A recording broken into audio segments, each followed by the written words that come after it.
కొందరు వేటాడటాన్ని ఇష్టపడతారు. కొందరు చిన్న చిన్న వాటిని ప్రాణుల్ని చంపేయడానికి కనపడగానే కుక్క ఎక్కబడితేను, లేతే పాము మీదకొస్తేను వాటిని తరిమి తరిమి కొడతాం. కానీ కొంతమందికి మాత్రం దేన్నైనా ఒకదాన్ని చంపేయాలని ఉంటది. ఆ కసి ఉంటది. అది ఎందుకో ఒక తీవ్రమైన చర్యగా మారుతుంది. అలాంటిది చేయటాన్ని చాలా సైకోయిజంగా ఫీల్ అవుతారు ఎవరైనా కూడా. అలాంటి సైకిక్ క్యారెక్టర్స్ వచ్చినప్పుడు చాలామంది హీరోలు జంకుతారు. కానీ ఒక 400 సినిమాల్లో హీరోగా నటించి మొత్తం ఆ రాష్ట్రం మొత్తంలో మమ్ముక్క, మమ్ముక్క అంటూ ఎంజాయ్ చేసే ఒక పెద్ద హీరో ఇలాంటి ఒక క్యారెక్టర్ చేశాడంటే మనం నమ్మలేం మొదట. అలాంటి పాత్రను చేశాడు 'కాలం కావాలనే' సినిమాలో మమ్ముట్టి గారు. ఎంత గొప్పగా నటించారంటే అంత గొప్పగా నటించారు. 2025 డిసెంబర్ 5న కేరళలో విడుదలైన ఈ సినిమా సోనీ లీవ్‌లో స్ట్రీమింగ్ అవుతుంది. మామూలుగా పెద్దగా సోనీ లీవ్ గురించి మామూలుగా మన ఛానల్స్ కనుక వాడినట్టుగా అమెజాన్ ప్రైమ్ గానీ, జీ5 గానీ, ఈటీవీ విన్ గానీ, ఆహా! గానీ వాడినట్టుగా కొంచెం కొంచెం పెద్ద సినిమాలు చూడాలనుకుంటే నెట్‌ఫ్లిక్స్ ఇలాంటివి వాడతాం గానీ, సోనీ లీవ్ కొంచెం తక్కువ వాడతాం. కానీ మలయాళం సినిమాలన్నిట్లో కొంచెం కొంచెం బాగా ఫేమ్ ఉండే వాటిని మొత్తం గూడా సోనీ లీవ్‌లో చాలా చూడటం జరుగుతుంది. ముఖ్యంగా ఈ సినిమా గూడా అక్కడే చూసా నేను. చాలా అంటే చాలా బావుండింది. చాలా కాలం తర్వాత ఒక థ్రిల్లర్‌ని ఒక ఎలాగుంటది ఒకొక్క మైండ్‌సెట్ ఒక దొంగ మైండ్‌సెట్ ఎలా ఉంటది? ఒక తప్పు చేసేవాడి మైండ్‌సెట్ ఎలా ఉంటది? వాడు దొరకకుండా ఎలా తప్పు చేస్తాడు? చివరికి వాడు ఎక్కడ పని చేస్తున్నాడో తెలిసి షాక్ అయిపోతాం మనందరం. అసలు అప్పటిదాకా ఉన్న ట్విస్ట్‌లు వేరు. అప్పటి నుంచి వచ్చే ట్విస్ట్ వేరు.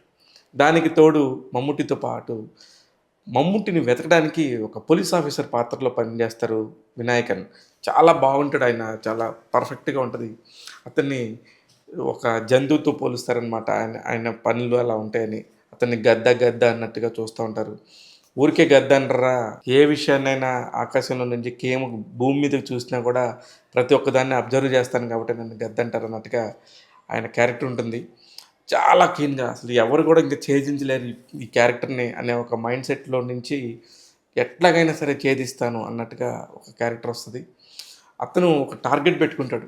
ఎవరిని చంపాలి, ఎవరితోని ఆయన ఎంజాయ్ చేయాలనే దానికి. వాటన్నిటికి క్యారెక్టర్స్ కూడా నేను ఏమి రివీల్ చేయను. ఖచ్చితంగా మీరు స్క్రీన్ మీద చూసి ఎంజాయ్ చేయండి. ఎట్లాగో ఓటీటీలోనే కాబట్టి బయటికెళ్ళే పనే లేదు.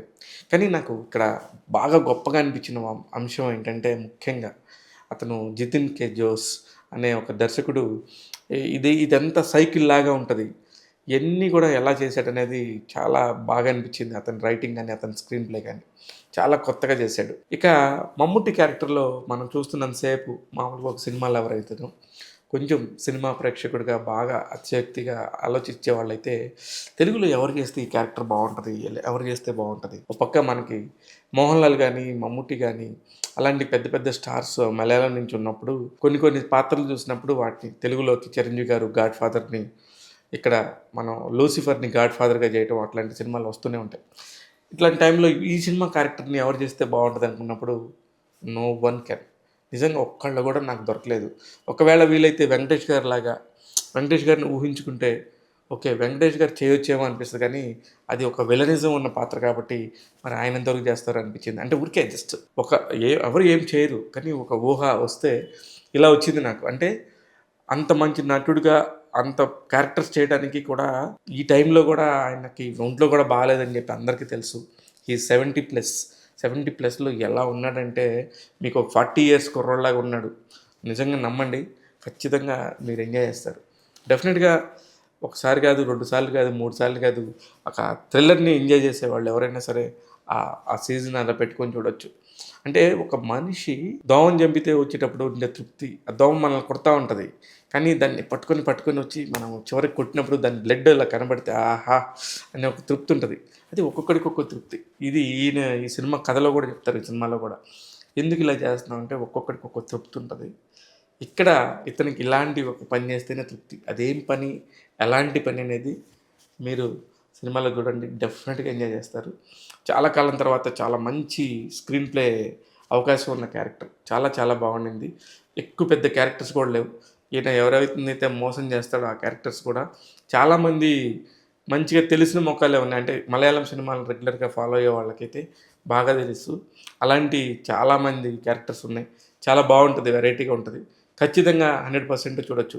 ఈ సినిమాకి సంబంధించి టాగ్ తెలుగు ఇస్తున్న రేటింగ్ 3.25 ఔట్ ఆఫ్ 5. నేను మీ శివ మల్లాల.